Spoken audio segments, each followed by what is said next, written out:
Trust Me Travel presents a series of travel narratives from around the world entitled Travel Time with Robert and Tracy. This narrative is about cruise ships and cruising on them. There are many different cruise lines. You can go to any web search and find many of them. We have been cruising for some time. I took my first cruise in 1964.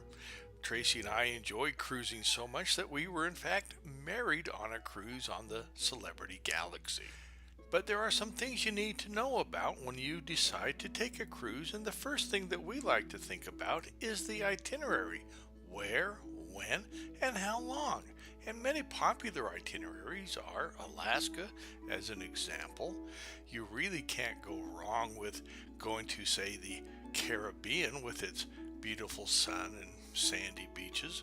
It does tend to get sometimes a little crowded when a cruise ship's in port, but the history there is always wonderful. One of our favorite destinations is Europe. On a cruise, you can arrive at the various ports. Your hotel is in fact the cruise ship. Once you've decided on an itinerary, the next process you'll want to go through is to purchase the cruise itself. You can go through a local travel agent, a cruise line, or straight through the internet. At trustmewithtravel.com, we have a newsletter. One of them is how to book a cruise and save money. The basic idea is that you want to find a travel agency that'll rebate part of the commission back. Once you buy the cruise, you then have to download your e-docs. You can get a travel agency, or sometimes the cruise line directly will send these to you, but it's just easier to do it on the computer. You will print out your cruise ticket, which is just a single piece of paper shown here. Also your luggage tags, which is what you'll put on the luggage when you get to the port. And don't forget to have your passport. Once you are ready to get on the ship and the day has finally come, you will be directed to wherever your ship is at the port. A taxi generally finds it very easily. At the curbside, you will drop your luggage off. You will have taken your luggage tag, placed it around the handle of your luggage as shown here. The porter will then collect the luggage. You'll give him a little tip, and you will not see your luggage until you get on the ship some hours after it is actually sailed. It goes through security and goes through quite a process of getting aboard. You now, however, are free to board the ship at your leisure. Well, maybe not. There are always lines. You'll have to go through a security check before you get into the actual terminal building itself. Once you get into the terminal building, you will have to fill out a health questionnaire to make sure that you're not bringing on contagious diseases. You'll wait in a little bit of a line, and then you'll go up to the counter. You'll present your cruise ticket, passport, and also a valid credit card. The ship tries to sell you lots of items. The credit card will be linked to your key card and is your onboard charge card. The agent will take a photograph of you, and this will be embedded on your key card so that when you get on and off the ship, you will then be recognized. Once you get through the check-in process, they like to take your pictures so they can sell it to you later. Remember, the ship is trying to sell you lots of stuff, and your key card is your onboard credit card. Boarding the ship, you'll find at the gangway. If you need assistance, somebody can help you. You will swipe your key card once you get on the ship. They will say, "Welcome aboard." While you're doing all this, your luggage is getting stowed away as well. Once on board the ship, it tends to feel like organized chaos.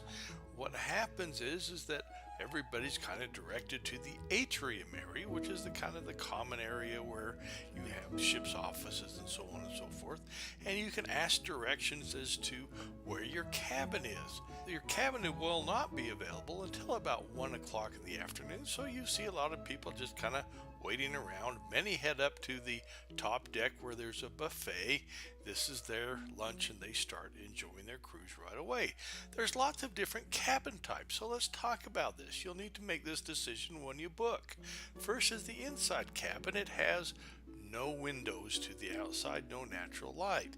The next one is what is called an outside cabin. Most cabins average about 150 square feet, which most people find cozy but still tight. The variety that we like best is the veranda or balcony. It has a large open sliding glass door that opens onto a little patio. Not very big, but it's nice to be able to get outside. If you want to go to something a little bit bigger, get a mini suite with balcony. If you are really claustrophobic, you can always, for a substantial fee, get a much larger suite. Once you're on board on the first day, before sailing, they will have a safety at sea drill. This is your lifeboat drill, and following instructions, you'll need to be there. Some cruise lines have you stand out on the outer deck underneath lifeboats, but others will have you go inside. Your assembly station is on your key card, printed. Follow the directions to it. Like I say, some cruise lines, your assembly station is inside, say at a lounge, or in this case here in the theater, and they will demonstrate the proper way to put on the life preserver. Once it's all over, it only takes about 15 minutes. You're off to explore the ship with everybody else. So let's talk about your ship.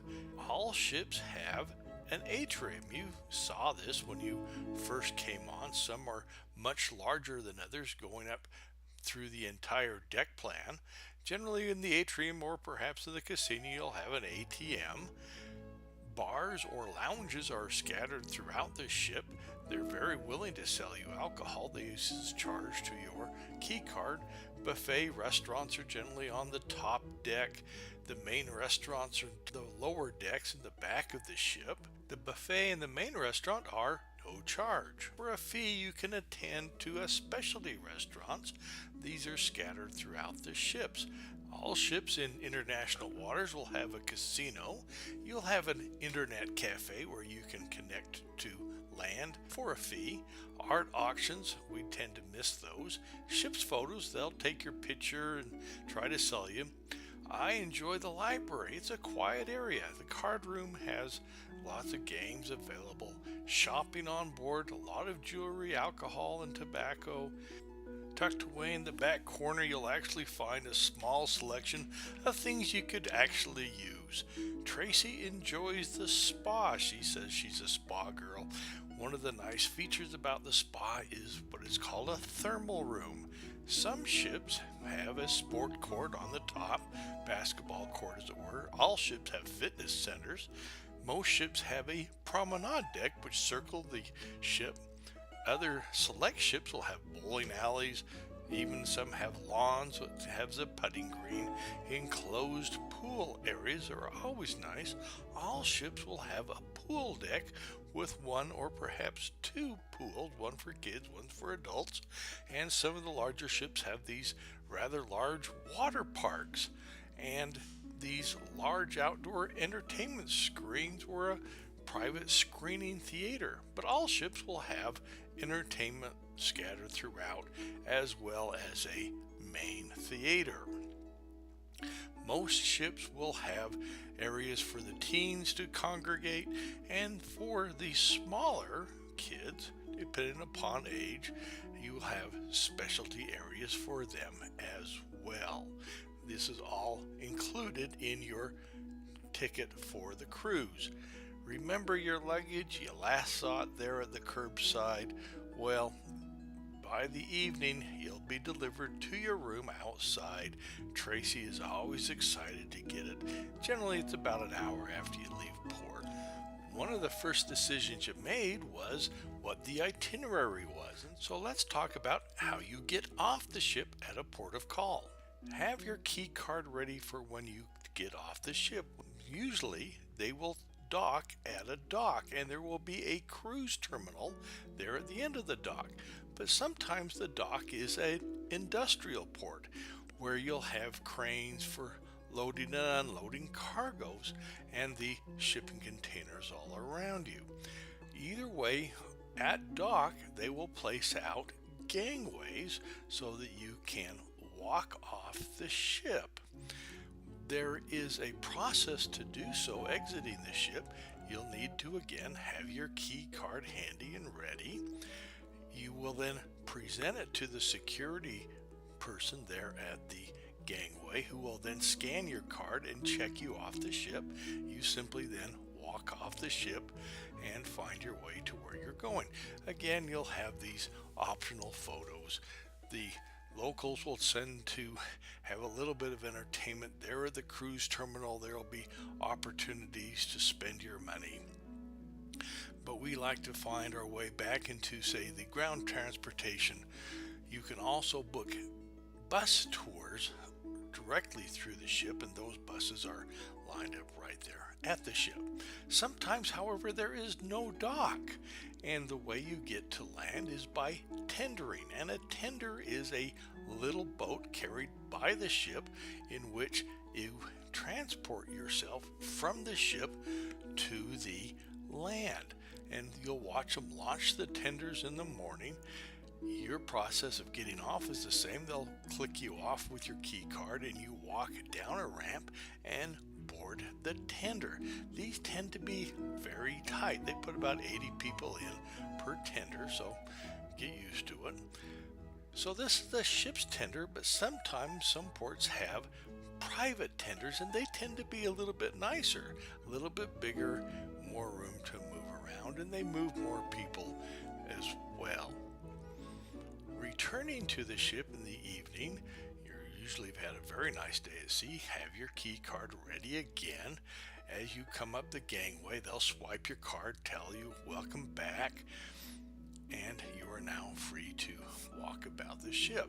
Usually there's a little sail away as the ships leave port, usually in the afternoon or evening. It's always kind of a nice time to sit back and relax. Let's talk about the destinations. Remember, the itinerary is one of the things that you first talked about. So what are some of the itineraries that ships go to? This happens to be Martinique in the Caribbean, Cozumel off the coast of Mexico, Malta, a wonderful place in the middle of the Mediterranean, Rome along the Italian coast, Olympia, the Greek islands, great place to see. Venice, you don't think of it, but it's actually a very nice seaport. Copenhagen up there in the North Sea. New York, of course, in the United States. Hawaii, of course, in the United States as well. But in Asia, you have Singapore, Hong Kong, as well as some ports in Vietnam, and Nha Trang and Ha Long Bay are also very nice. Panama Canal is a favorite of many, along the Mexican Riviera, Cabo San Lucas. It doesn't matter, the ship is nice. One of the sad parts of a cruise is when it ends. Let's talk about how you say goodbye to your ship. Generally, the day before the cruise ends, you will get information in your cabin about disembarkation, and this will include a luggage tag. Also, this is a good time to check your account statement at the guest services desk in the atrium, or check it online on various kiosks. If you don't like your luggage tag or you need more, there are others that you can pick up down at the ship's offices. Your luggage tag is color coded. Remember that. You will also get a customs declaration, which you'll need as well. Pack your luggage up the day before, the evening before, put it out in the hallway, and this is kind of the reverse process of how it came onto the ship. As you arrive in port, very early in the morning, the ship is now getting ready for its next group of passengers, and so they're loading supplies on as well. They have unloaded your luggage, and they are going to put it into a large hall by color code, so remember the color code of your tag. They will call your group to disembark based upon the color code. Have your key card handy. You will then be checked off the ship and deport through the gangway. You will go down to the large hall. Remember the colored tags. You will find your tags, go through customs, and a porter will help you do this process. It's very easy. Usually there's a line there at the customs. Have your passport ready and your customs declaration card filled out prior. Generally, it's a matter of just having them your passport and your customs card. Sometimes, very infrequently, they'll actually check to see what you have. Your porter will then help you move your luggage to your ground transportation. Generally, here is where we add our carry-off luggage back into our airline checked luggage. We grab our ground transportation. You do want to arrange ground transportation, whether it's a cab or a transfer on a bus. Don't be a lost soul. At this point, people start thinking about their next cruise. And so whether it's your first or your 1000th, cruising is a great deal. And so let's talk about that. There is a whole world to explore, but that's another time on Travel Time with Robert and Tracy, presented by Trust Me Travel. We have a large selection of travel videos on trustmewithtravel.com.